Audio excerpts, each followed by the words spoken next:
The new arbiters of truth, the very people who have misled the American people, want to tell you what's truth and what isn't.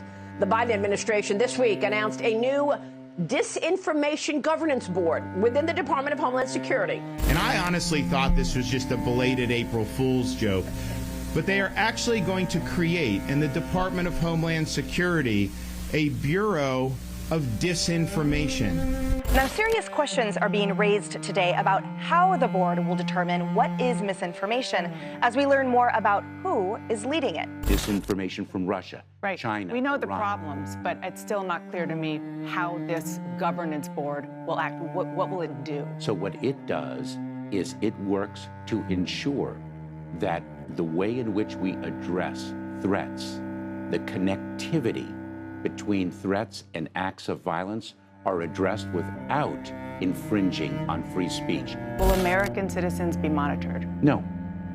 Guarantee that. Good evening, my friends. After Elon Musk has taken over Twitter to maintain freedom of speech, the Democrats have now found a new way to suppress this fundamental right by establishing the Disinformation Governance Board under the Department of Homeland Security to ensure any threat of disinformation does not affect the functioning of the government. Although in an interview, Secretary Alejandro Mayorkas of the Department of Homeland Security tried his best to convince a CNN anchor that Americans would not be tracked. However, if you looked closer, the haunting predictions made by George Orwell in his book 1984 about the totalitarian state having complete control of the freedom of speech might have finally come true. Okay, my friends, let's take a closer look together.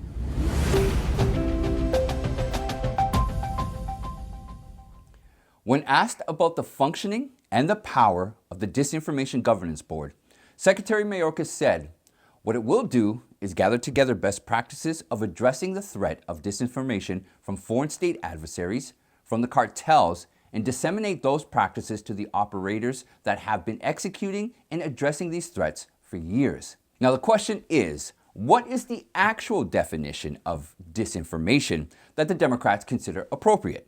Because disinformation is a very broad term. It can be a simple viewpoint of an individual shared in good faith, but can be considered as false by others, or it could also be false information, which is actually considered genuine by the authorities.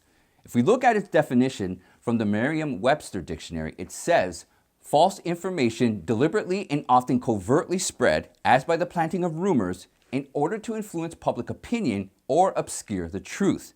But the astonishing part is no definition or documents are presented by the Democrats about the definition or the factors on the basis of which the Disinformation Board would consider a piece of information as fake. 19 Republicans have now directed the Department of Homeland Security to provide relevant documents or criteria on the basis of which they came to the conclusion about the definition of disinformation.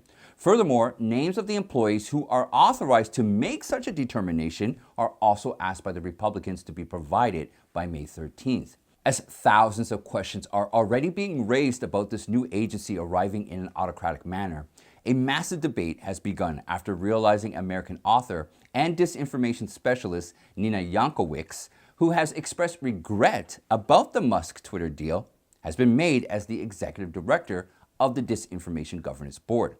Her determined faith against freedom of speech can be witnessed through her tweet, which she posted after the Musk Twitter deal. She said, "Last week I told NPR, I shudder to think about if free speech absolutists were taking over more platforms, what that would look like for the marginalized communities which are already shouldering a disproportionate amount of this abuse."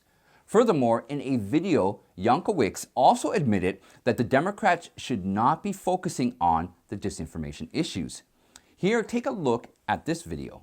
I totally understand your aversion to the idea that government would fight back against disinformation. In fact, you know, the use of that term has been basically the foundation to some very draconian fake news laws in places like Russia or even Singapore. I do not believe that government should be in that business either. The same fact can also be connected with her 2020 interview in which she openly opposed the concept of fake news or disinformation introduced by the former President Donald Trump. She said, Imagine that with President Trump right now calling all these news organizations that have inconvenient for him stories that they're getting out there that he's calling fake news, and now lashing out at platforms.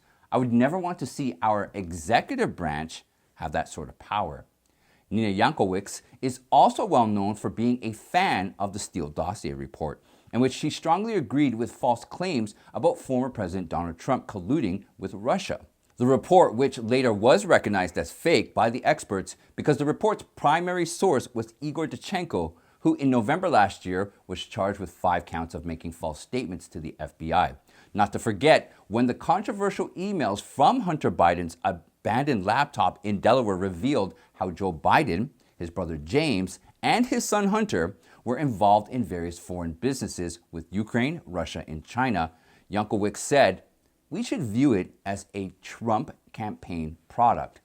However, despite Jankowicz's credibility allowing us to question it at every checkpoint, Secretary Alejandro Mayorkas is determined to use her as the Democrats' puppet for blocking freedom of speech by defending Jankowicz as being neutral. Here's the video of Mayorkas being asked about her credibility. Republicans are criticizing your decision, the administration's decision to choose Nina Jankowicz to lead this disinformation board. They say she is not somebody who is neutral. Your response? Eminently qualified, a renowned expert in the field of disinformation. Absolutely so. Mayorkas' remarks soon received a stark response from the Republicans. House Minority Leader Kevin McCarthy said, "Leave it to the Democrats to think free speech is the problem and more government is the solution." The notion that the same party that spent 4 years promoting the Russia collusion hoax, suppressed the Hunter Biden laptop story, and labeled parents as domestic terrorists believes it has the credibility to tell Americans what is true is laughable. And it is telling that the person who would run Biden's Orwellian Disinformation Governance Board is a political activist who has a long history of falling for and spreading disinformation. While Senator Rick Scott said the DHGov new Disinformation Governance Board is straight out of Orwell's 1984. It's Joe Biden's thought police and should terrify every American. When we consider all these factors, we must conclude that the agency has been created to suppress freedom of speech. Only after Elon Musk purchased Twitter did the Biden government feel it necessary to create such a dystopian board, a few days after the deal. This openly hints that Twitter was the perfect tool for the Democrats. They were able to suppress the views of people who were going against their narrative. Beijing thought it could control the Wuhan virus with its zero COVID strategy. Failed miserably. In many parts of the world, most COVID restrictions are gone. But in China, this remains the strategy. Lockdowns, such as this one in Shanghai, and any change of course is being resisted.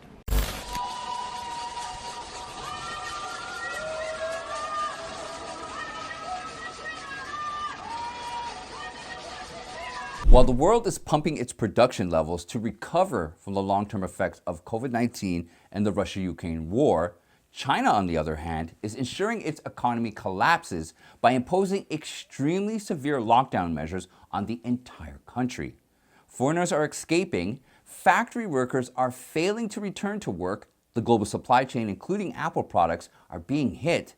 China's yuan has fallen to its lowest in 28 years, and its stock market is also on the verge of collapsing.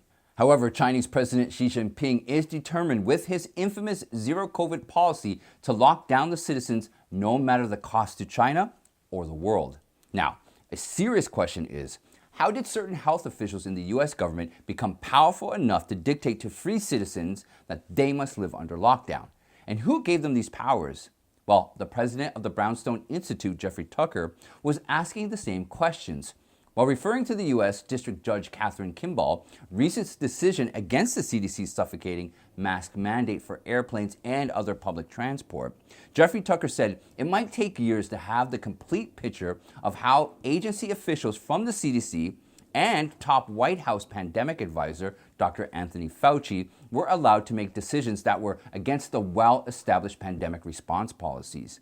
When CNN asked Mr. Fauci about the judge's decision of CDC going beyond their authoritative powers while imposing a mask mandate, he said, "We are concerned about courts getting involved in things that are unequivocally public health decisions. I mean, this is a CDC issue. It should not be a court issue." As easy as it was for Dr. Fauci to express these words, they are indirectly hinting towards an alarming situation that every citizen should be aware of. Tucker said comments like these show how much Fauci's thinking is directly opposed to America's founding principles that are guaranteed to us under the Constitution. The same Constitution that gave powers to the courts to keep a check on government agencies like the CDC that is openly violating its powers. However, when Fauci said this statement with confidence, it shows CDC's decisions are not subject to any decision given by the courts, which is extremely alarming for the citizens.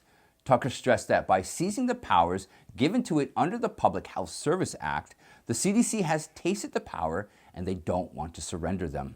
Now, if you look at the ideology behind imposing lockdowns, Tucker pointed out that the concept of lockdown was not born of epidemiology, virology, or immunology, but it was born out of political mistrust between people. To explain this, he pointed out to the 2005 White House Bioterrorism Unit that consisted of highly professional computer scientists tasked with the objective to figure out what a country should do if a new pathogen or virus is detected. And it was this moment that gave birth to the concept of lockdown, which has proven with evidence not to be beneficial for society. Furthermore, the enormous effects of lockdown in Shanghai and other cities of China is now damaging the global supply chain beyond imagination. As around 78 million people spread across 26 cities of China are currently suffering from partial or total lockdown, it has affected the supply chain of almost 18% of products the United States imports from China.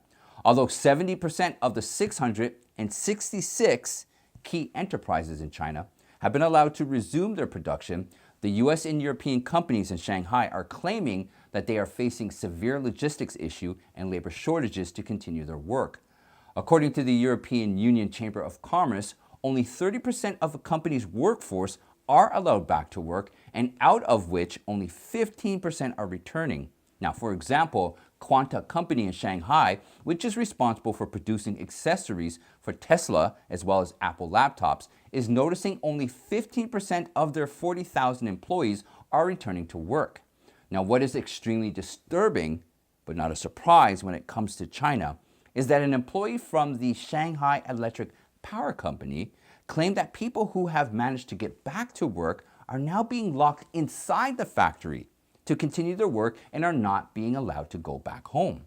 According to Jeffrey Tucker, imposing lockdowns on a country is also a calculated act by governments to create inflation as a means to collect revenue from the public.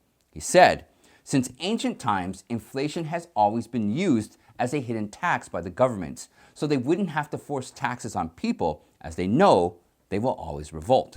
And that's it for today, my friends. Don't forget to like and share, and most importantly, join our member site and support the mission to deliver truthful information, as I rather depend on the generosity of you, people I can trust, than ever be dependent on YouTube again. Thank you all for spending time with me, and I'll see you next time.